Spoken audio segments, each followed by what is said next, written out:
Good afternoon, guys. It is a beautiful day, beautiful afternoon, and this is going to be part 4 of the shed build. This episode is going to be doing the rafters. That's just a test one. That's actually one of the ones I used when I poured the slab, just so I could get an idea of the slope and everything that I wanted. And also building this last wall here with the 48-inch doorway in it. So that is going to be this episode, and we will just get right to it. Thanks for watching. Thanks for tuning in. Please like and subscribe. Now we'll get into it. Today's episode is sponsored by Skillsaw. Yeah, right. I wish I got sponsors. Well, maybe someday. But in all seriousness, this is the saw that I've been using, and it was an okay saw, but it's not that great. It's a battery-powered saw. It's been quite a while since I had an actual plug-in radial saw. But this thing has just been, I think the saw itself is going bad because it'll kill a battery just cutting through like two 2x6s. But then the batteries work fine in the drill, so I'm assuming there's something wrong with the saw. So anyway, I wanted to upgrade. I've been wanting to get one of these saws for quite a while. This is a worm drive saw, they call it. And it has magnesium parts, so it's lighter. Basically the way a worm drive works is the motor is actually parallel with the blade. So it has larger gears, so it has more torque, more power than your standard circular saw. So anyway, this is my new saw. I'm going to need this because when I'm doing the rafters today, you will see what I'm going to need that for. So what I'm actually going to be doing on the rafters is I'm going to be cutting out notches where the purlins are going to go. So I want the purlins to sit flush with the rafters. Let me show you a good example of why. So if you look here in my carport, you see how the purlins are sitting on top of this beam. So you have that gap above. See how you see light through on this side over here? So I don't want to have that gap in the shed.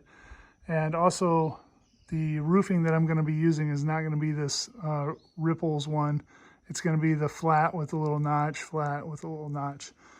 So just to make it a little bit nicer, a little bit tighter clearances, I guess. So that is why I kind of needed to get this. Anyway, let's get to building this wall. All right, I have my top and bottom boards cut here. And since this is going to be a barn style opening, barn door style opening, it's going to be a little bit different. So what I did is, if you can see the line here, I basically marked off the center. I went 2 feet this way, 2 feet this way. Then there's going to be a double 2x4 here and a 2x4 in the end. And this is only just under 20 inches here, so there's not going to be another beam there. And then the same on this side. So double the end, and then there's about just under 20 inches. So that'll be the wall frame on this side.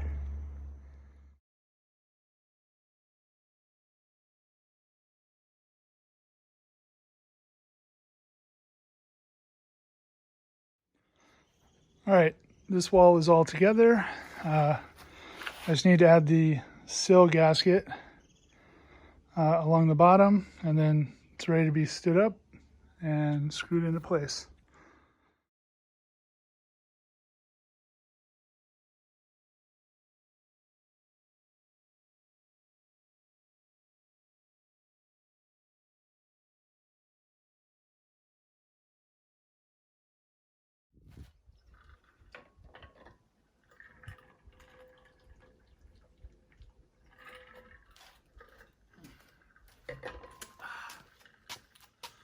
Whew. All right, so all 4 walls are up now. The next thing I'm going to do is I'm going to add the top cat. on these end pieces. And basically what's going to happen is it's going to overlap the wall out here that's going this way to lock it in and just make it even more solid. So that's the next step.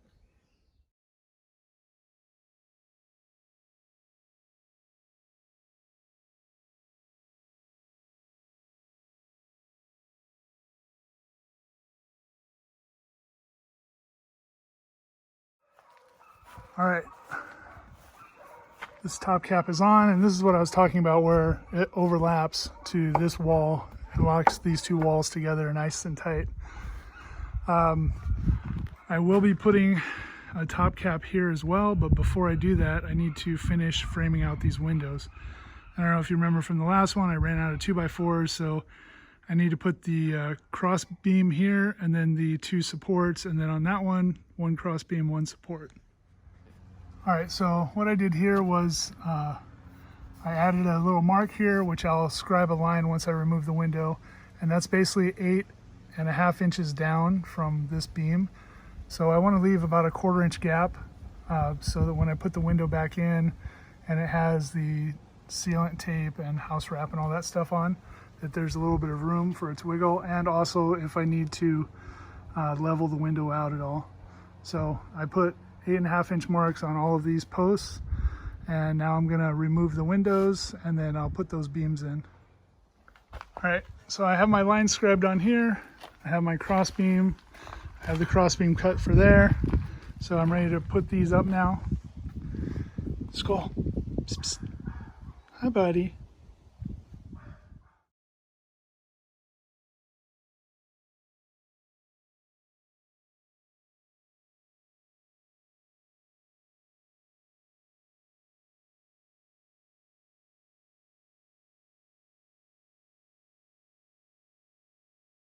All right, now I have the top cross beams put in, as well as the supports. Now I'm ready to put the top cap on this side, and then I'll be able to start on the rafters. All right, so now my framing is completely done.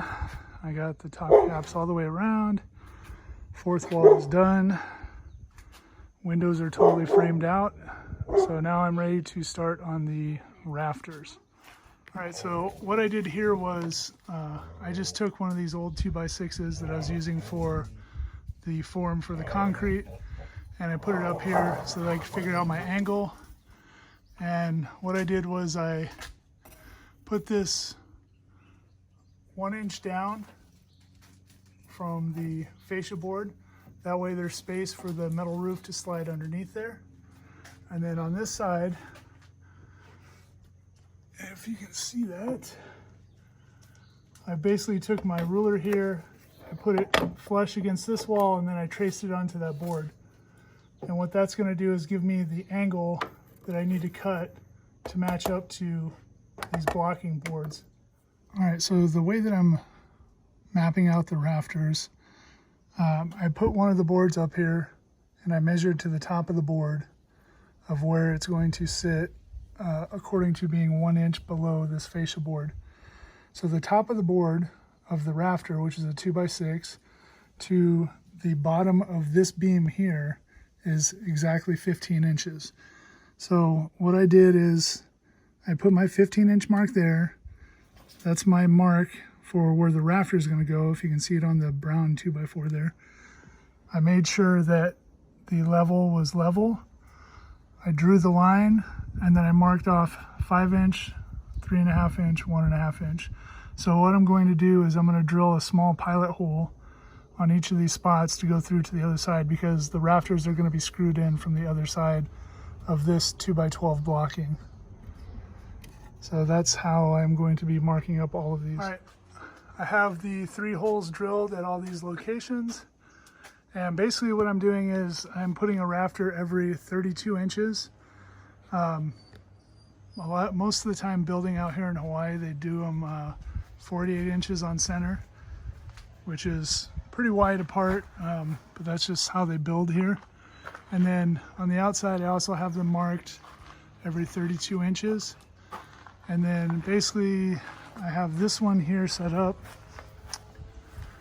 So That right there is going to be my roof line.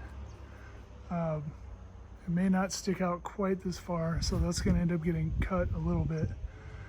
And then what I did here was I took this 2x4, I put a mark on it at 15 inches because that was the height from the bottom of this beam to the top of my rafter. So I clamped this beam on here. I put the level on it first to make sure that it's straight up and down. And then I put my beam up so that it's flush with the top of this, which is 15 inches. And then I clamp that on. So now what that's going to allow me to do is to go to the other side and screw this in. But before I do that, I need to take this back down, and I'm going to be cutting notches for all of my purlins. But when I do that, I'm going to do all of these together so that they're all the same.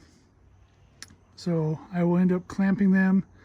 I'll run my saw through all of them at once and then clean out the notches, and then they will start getting screwed up in place up here.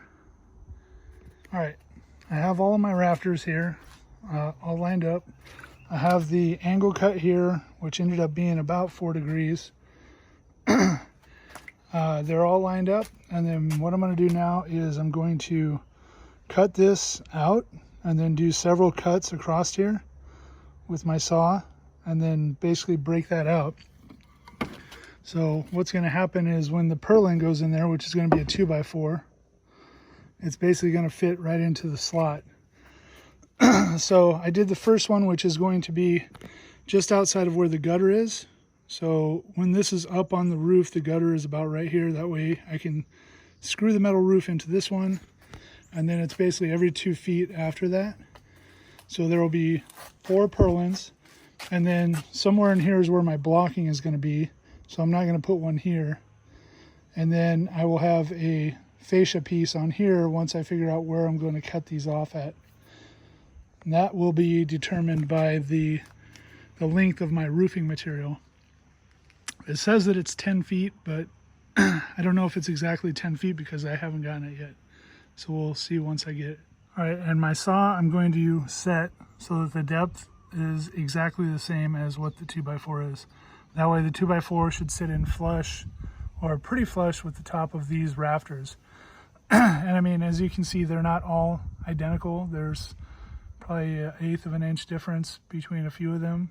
So, but it'll be relatively flat, a lot more flat than the style I showed you earlier where it's just stacked on top.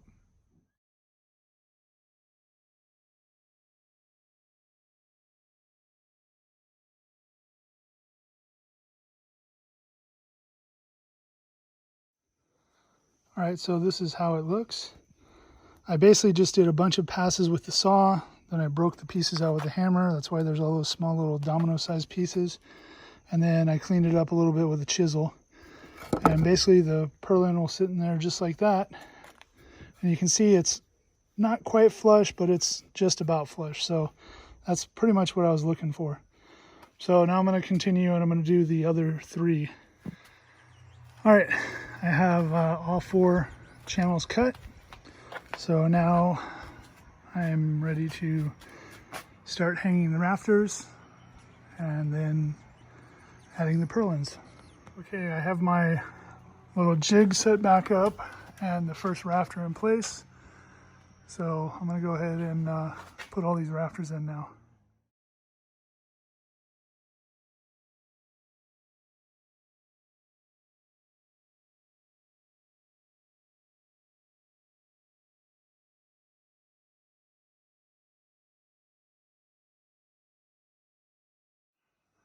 All right, all of the rafters are in. Everything is screwed in. I put one screw in the end here for right now. These are going to get blocking in them, so they will get locked down that way as well. And then I may end up getting like the hurricane straps to go around, which will go on the inside, not on the outside, but yeah. So now time to put the purlins in.